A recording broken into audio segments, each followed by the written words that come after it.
എനിക്ക് വേണ്ടി ആരും കാത്തിരിക്കേണ്ടത് ഞാൻ പറഞ്ഞിട്ടില്ലേ?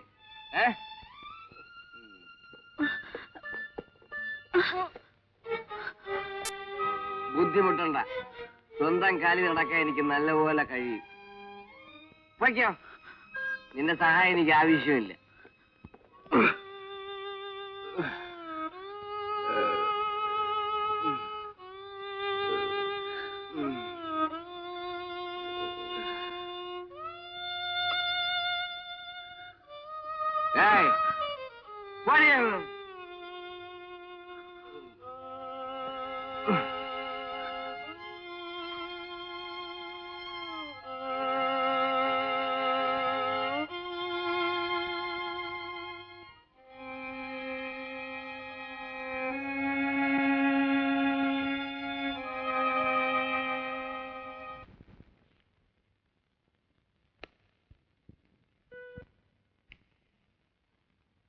സുധേ, എന്തോ? Yes sir, yes sir.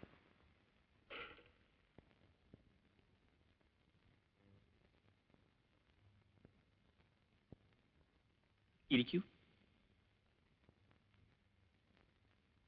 Messrs. William Kodak and Sons, Bombay 33. Dear sir, your letter dated 3/4/82. You may kindly be paid order at the earliest, so that we can apply the same.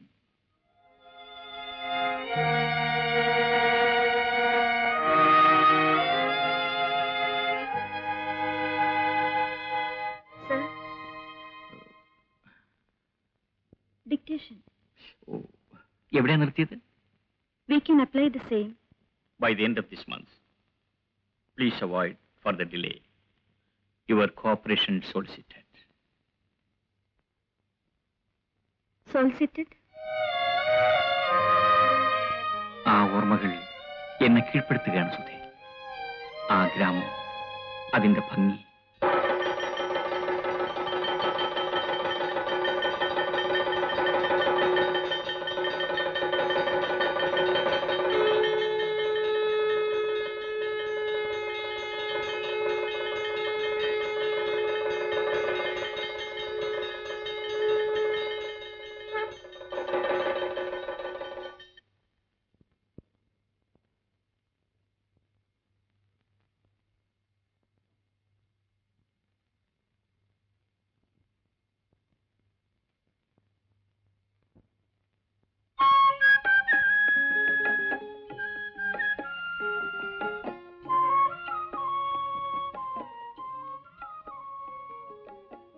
എന്താ ഇവിടെ നിന്ന് കളഞ്ഞത്? ഇവിടെ നിന്നാലും പ്രസാദം കിട്ടുമല്ലോ. ദേവി തൊഴണ്ടേ? എന്നേ തൊഴുതു കഴിയും. കള്ളം. ഗോപിയുടെ ക്ഷേത്രത്തിൽ കയറിയില്ലല്ലോ. എന്റെ ദേവിയെ തൊഴാൻ ക്ഷേത്രത്തിൽ കയറേണ്ട ആവശ്യമില്ലെന്നാ പറഞ്ഞത്. ദേവി നേരെ മുന്നിൽ നിൽക്കുന്നല്ലോ. ഈ ചേട്ടൻ എപ്പോഴും ഒരു തമാശയാ. തമാശയല്ല, ഹൃദയം നിറയെ നീയാണ്. മറ്റൊരു ദേവിക്കും ഇവിടെ ഇടമില്ല. ഈ അവസ്ഥയിൽ എന്നെ കണ്ടാൽ ദേവി എന്നോട് പിണങ്ങില്ലേ? അയ്യോ, ഈ ചേട്ടനെ കൊണ്ട് ഞാൻ കുഴങ്ങി. നമുക്ക് പോകാം.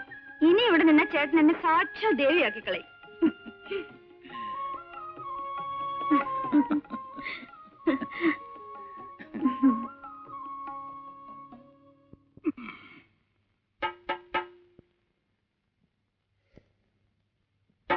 അച്ഛാ, ഞാൻ പോട്ടെ. ശരി മോളെ.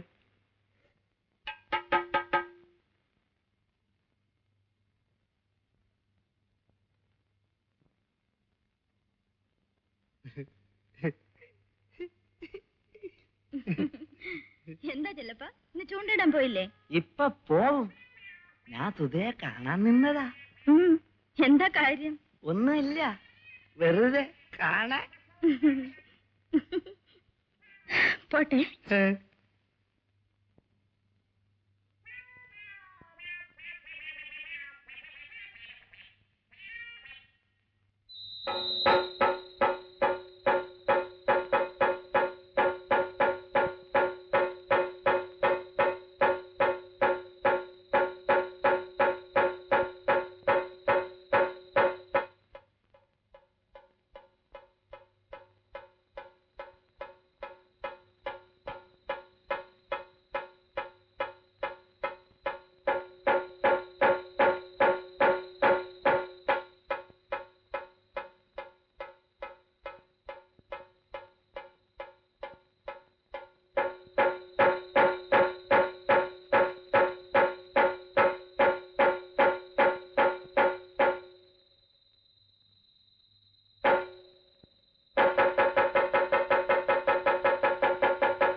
എന്താ അച്ഛാ ഇത്?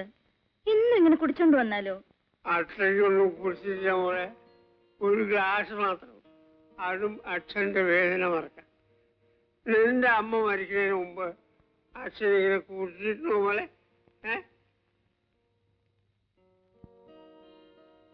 വരൂ അച്ഛാ.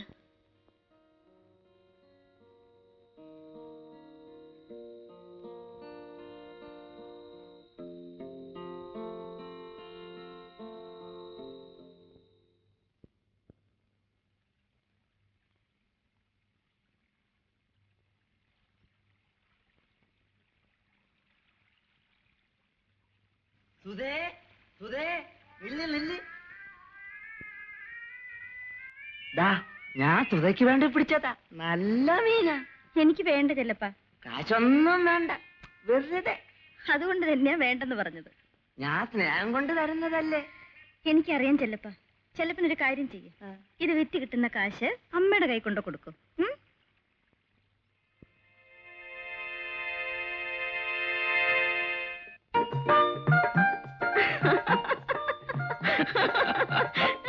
ഒന്നും പോ ചേട്ടാ. പോകാൻ പറ്റുന്നില്ലല്ലോ. ഒഴിവുകാലം കഴിക്കാനാ ഞാനിവിടെ വന്നത്.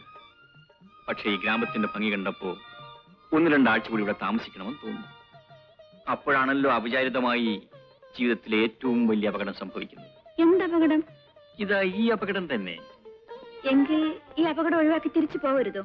സാധിക്കുന്നില്ലല്ലോ. അതല്ലേ ഈ അപകടത്തിന്റെ ഗതികേട്. അപ്പോ തിരിച്ചു പോകുന്നില്ല?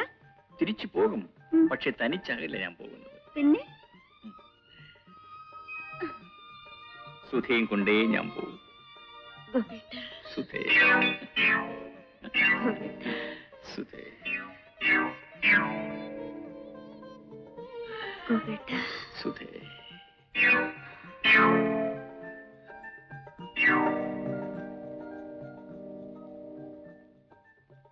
അളിയൻ എന്ത് പറഞ്ഞാലും ശരി, സുധയെ ഇവിടുന്ന് പറഞ്ഞയക്കുന്ന പ്രശ്നമേ ഇല്ല.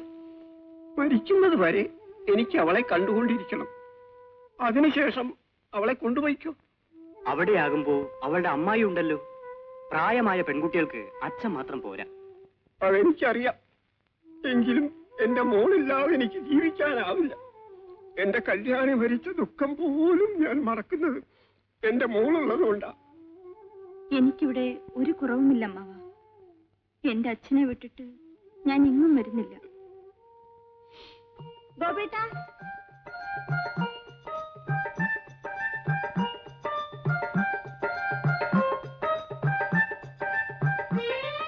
എന്താ സുധേ? ഒന്ന് കാണാൻ. ഇന്ന് രാവിലെ നമ്മൾ കണ്ടതല്ലേ? എനിക്ക് എപ്പോഴും കാണണം. കണ്ടുകൊണ്ടേയിരിക്കുന്നു. അയ്യോ, മതില് ഇടിഞ്ഞു വീഴും. ഇടിഞ്ഞു വീഴട്ടെ, എന്നാലും നിന്നെ ഞാൻ വിടൂല.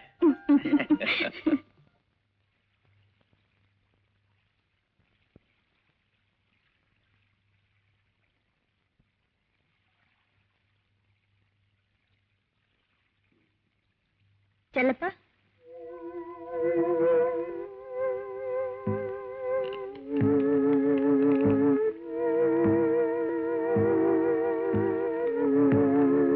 ആ മീനിങ് എടുക്ക്, കാശ് തരാം.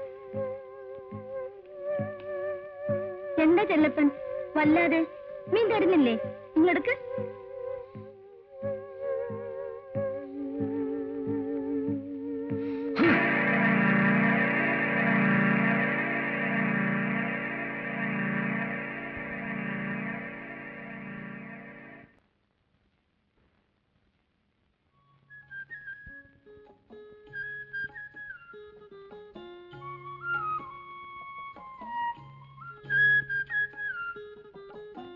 എന്റെ പിറന്നാളാണ്. ഇതാ പായസം.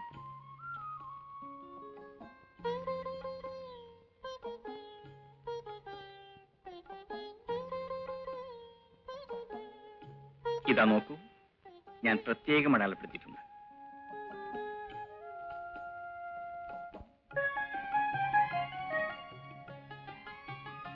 ഇത് എന്റെ പിറന്നാൾ സമ്മാനം. മനോഹരമായിരിക്കുന്നു. മരണം വരെ ഇത് ഞാൻ സൂക്ഷിക്കും. അപ്പൊ എന്നെയോ? പോ ചേട്ടാ.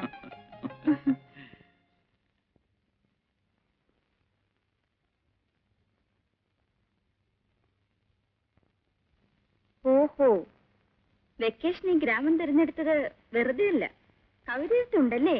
ആ ആരോഗ്യമുണ്ട്. എന്നിട്ട് എന്നെ ഇതുവരെ കാണിച്ചില്ലല്ലോ. ഞാൻ ആരെയും കാണിക്കാറില്ല. എഴുതി കഴിഞ്ഞാൽ ഉടൻ വലിച്ചു കയറി ചവറ്റ കുട്ടിയിലിടും. എനിക്കിതിനെ അറിയാൻ സാധനം പോരാണെന്ന്. സ്വരരാഗസുന്ദര സ്വപ്നങ്ങൾ ഉണർന്നു, അനുരാഗസാഗര തിരകളുയർന്നു. ഒരു തിര പിന്നെയും തിര, ഒരു തിര പിന്നെയും തിര. ഒരു തിര പിന്നെയും തിര, ഒരു തിര